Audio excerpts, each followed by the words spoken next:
Could you please give some examples of, for example, what makes a basically website user-friendly?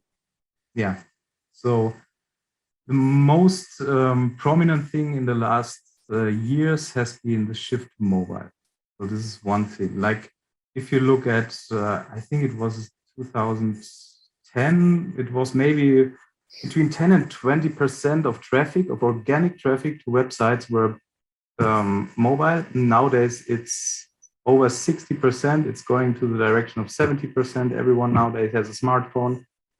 You sit on your couch at night, you have a tablet, you have a smartphone. So the most important thing is that you always need to make sure if you create a website, if you test your website, always test it on mobile first. Desktop is not that important anymore. Of course, you work on your desk, you have your computer and your desktop, you create a website, everything looks fine. But most website builders have a preview function where you can see how it looks on mobile. And this is a very important thing to look on. Mm-hmm.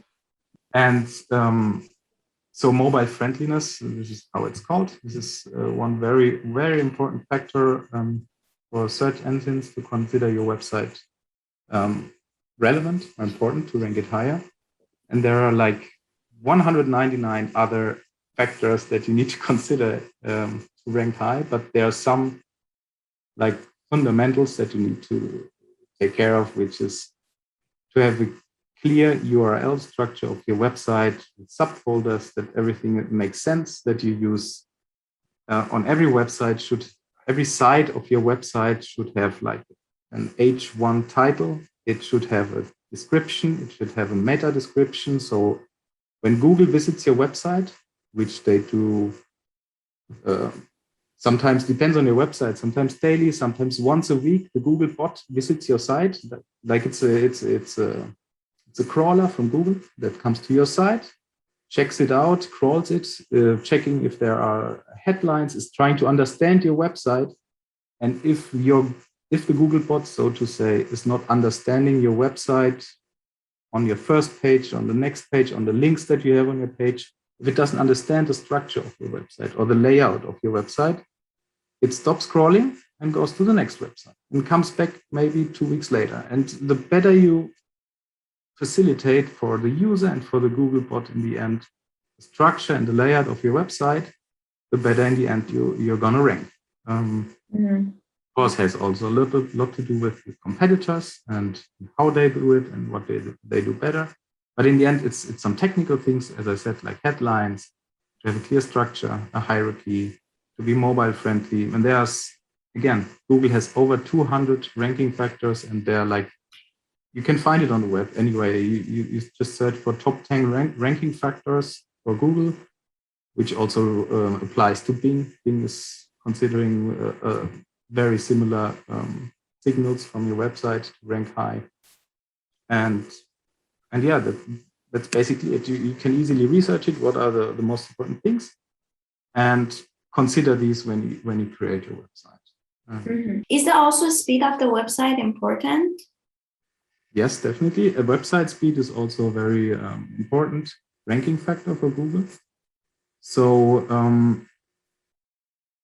there's different types of speeds that you need to consider, like the speed until the first element of your site is loading, so to say. So if there are some websites, anyone knows this maybe, that you visit and nothing happens, and after milliseconds, maybe the first image loads or the header loads or something. So this time until the first element loads and until the entire website has loaded completely, these 2 times are actually important to check. I don't remember the name of the tool, but there are several tools also online for free where you just enter your domain and you can actually check the website speed that you have. And it's super important because like the attention span of users has become so short in the last 10, 20 years with mobile phones, with TikTok and all this stuff that created such an expectation of things to happen fast, and you just scroll through. So like the attention span is like less than a goldfish of any user. It's around 8 seconds or something that people spend on a website before they jump off if they didn't find what they were looking for. And like yeah, it's very important to have a website that's performing good, also in low time.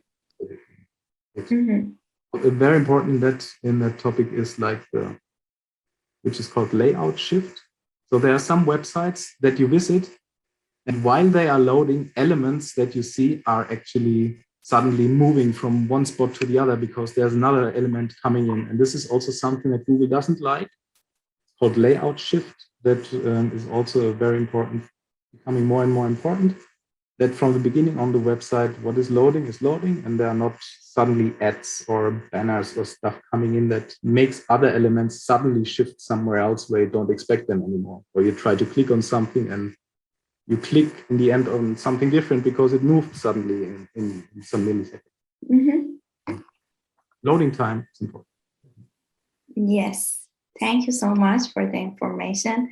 That was really interesting because I know the longer users stay on a website, the better is like for the Google to recognize you. I think this is what I heard. So it's better to find a way that keep the users on the website.